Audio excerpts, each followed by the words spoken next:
Hello बच्चों, आप सभी का स्वागत है अपने चैनल खुरैजी एमएस कोचिंग में। एडगेट अभ्यास पुस्तिका सामाजिक विज्ञान कक्षा 6 का आपकी नई किताब का सलूशन लेकर आ चुके हैं। तो यहाँ पर अध्याय 1 प्रारंभिक कथन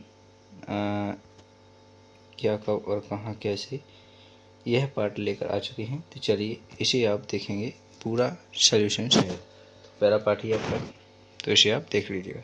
तो इसमें आपसे जो क्वेश्चन पूछे गए हैं उन्हें आप देखेंगे एक एक करके। तो सबसे पहला क्वेश्चन आपसे पूछा गया है, भारत में लगभग 8,000 वर्ष पूर्व किन फसलों को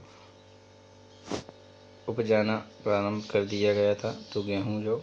इसके बाद क्वेश्चन नंबर दूसरा रहेगा, प्राचीन भारत में सामान्य जन द्वारा कौन सी भाषा सामान्य रूप से प्रयोग की जाती थी? तो यहाँ पर प्राकृतिक, इसका बी द राइट आंसर हो जाएगा। इसके बाद रहेगा क्वेश्चन नंबर 3, पांडुलिपियों, अभिलेखों तथा पुरातात्विक से प्रातः जानकारियों के लिए इतिहासकारों द्वारा किया शब्द का उपयोग किया जाता है। स्रोत, इसका राइट आंसर हो जाएगा।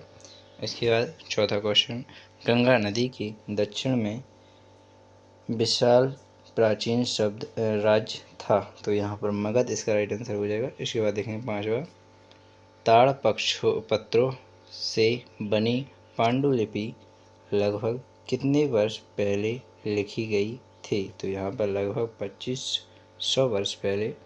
इस प्रकार क्वेश्चन आंसर 5 यानी ऑब्जेक्टिव वाले कंप्लीट हो जाते हैं। खालिस्तान देखेंगे, ईसा पूर्व ईस्वी का संबंध ईसा मसीह से के जन्म से है। इसके बाद क्वेश्चन नंबर दूसरा, इंडिया शब्द इंड्स से निकला है, इसे संस्कृत में सिंधु का कहा जाता है, सिंधु नदी कहा जाता है। इसके बाद आपका क्वेश्चन नंबर 3 रहेगा, सतपुड़ा तथा विंध्याचल पर्वतों के बीच से होकर पेड़ो नदी बनती है।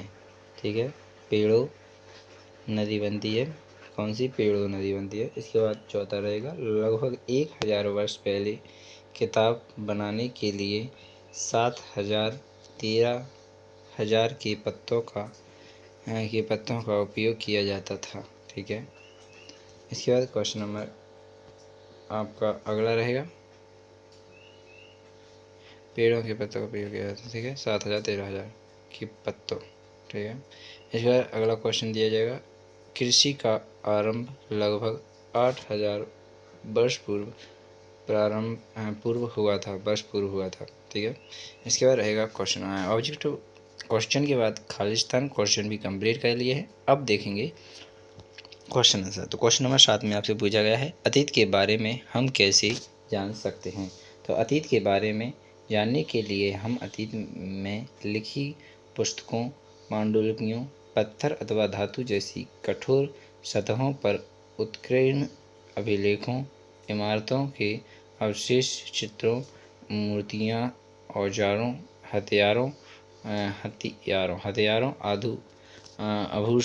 आभूषणों, सिक्कों आदि का अध्ययन कर सकते हैं। इस प्रकार क्वेश्चन से 7 कंप्लीट हो जाता है। 8वां देखेंगे, हमें वर्तमान की घटनाओं की जानकारी किन किन साधनों से प्राप्त होती है?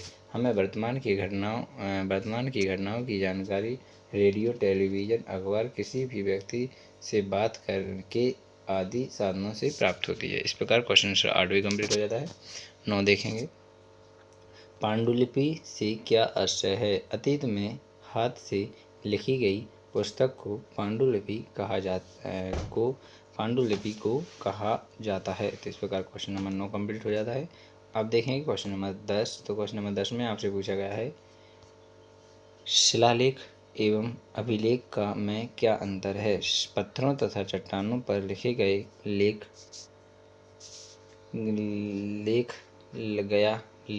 शिलालेख कहलाते हैं, जबकि अभिलेख पत्थरों अथवा धातुओं जैसी अपेक्षाकृत कठोर सतहों पर उत्कीर्ण किए जाते हैं। इस प्रकार क्वेश्चन आंसर 10 कंप्लीट हो जाता है। 11 देखेंगे, प्राचीन काल में लोग यात्रा किस प्रकार व क्यों करते थे? प्राचीन काल में लोग कभी काम की तलाश में तो कभी प्राकृतिक आपदाओं के कारण एक स्थान से दूसरे स्थान पर पैदल ही यात्रा किया करते थे। इसके अतिरिक्त व्यापारिक मुकाबले में तो कभी जहाज़ों में अपने साथ मूल्यवान वस्तुएं लेकर एक स्थान से दूसरे स्थान पर जाते रहते थे। इस प्रकार क्वेश्चन आंसर आपका 11 कंप्लीट हो जाता है। 12वां देखेंगे। सहायक नदी किसे कहते हैं? गंगा की सहायक नदियों के नाम लिखिए। वह नदी जो एक बड़ी नदी में मिल जाती हैं सहायक नदी कहलाती हैं। यमुना गंगा की सहायक नदी है। यमुना, घाघरा, गंडक, कोसी, सोन आदि गंगा की प्रमुख सहायक नदियां हैं। इस प्रकार क्वेश्चन आंसर आपका 12वां कंप्लीट हो जाता है। 13वां देखेंगे। 13वें क्वेश्चन में आपसे पूछा गया है, पुरातात्विक किसे कहते हैं? वे किन चीज़ों का अध्ययन करते हैं? अतीत की वस्तुओं का अध्ययन करने वाले व्यक्ति पुरातात्विक कहलाते हैं। वे पत्थर व ईंट से बनी इमारतों के अवशेषों, चित्रों तथा मूर्तियों का अध्ययन करते हैं। इसके अतिरिक्त वे औजारों, हथियारों, बर्तनों, आभूषणों तथा सिक्कों की प्राप्ति के लिए छानबीन तथा खुदाई भी करते हैं। इस प्रकार क्वेश्चन आंसर 13 कंप्लीट हो जाता है। अब देखेंगे क्वेश्चन नंबर 14। क्वेश्चन नंबर 14 में आपसे पूछा गया है, इतिहासकार किसे कहते हैं? वे किन बातों का अध्ययन करते हैं? अतीत का अध्ययन करने वाले व्यक्ति को इतिहासकार कहते हैं। यह अतीत में होने वाली घटनाओं का अध्ययन कर उन्हें जानने का प्रयास करते हैं। इस प्रकार क्वेश्चन नंबर 14 कंप्लीट हो जाता है। 15वां देखेंगे। कॉमन एरा तथा विभोर कॉमन एरा से क्या आशय है? लिखिए। CE अक्षरों का प्रयोग कॉमन एरा तथा BCE का विभोर कॉमन एरा के लिए की होता है। हम इन शब्दों का प्रयोग इसलिए करते हैं क्योंकि विश्व के अधिकांश देशों में अब इस कैलेंडर का प्रयोग सामान्य हो गया है। इस प्रकार क्वेश्चन आंसर 15 कंप्लीट हो जाता है। अब देखेंगे क्वेश्चन नंबर 13। तो क्वेश्चन नंबर 13 में गंगा ब्रह्मपुत्र पूर्व का पश्चिमी घाट, सतपुड़ा श्रेणी, थार मरुस्थल, गौरा पर्वत इस प्रकार के दिए गए हैं। तो यहाँ पर इनको देखेंगे। अधिक से अधिक को हमने यहाँ पर कंप्लीट करने की कोशिश की है। जैसे यहाँ पर ब्रह्मपुत्र नदी हो जाएगी, यहाँ पर गौरा हो जाएगा, यहाँ पर पहाड़ियाँ हो जाएंगी। इसके बाद थार मरुस्थल यहाँ पर हो जाएगा, सतपुड़ा मेघस की पहाड़ियाँ यहाँ पर हो जाएंगी और गंगा नदी यहाँ पर आपको दे दी गई है। तो इस प्रकार आपको कंप्लीट कराया गया है। तो इनको आप यहाँ पर लिख लीजिए इस प्रकार, ठीक है। तो आशा करूँगा यह क्वेश्चन आपको समझ में आ चुके होंगे।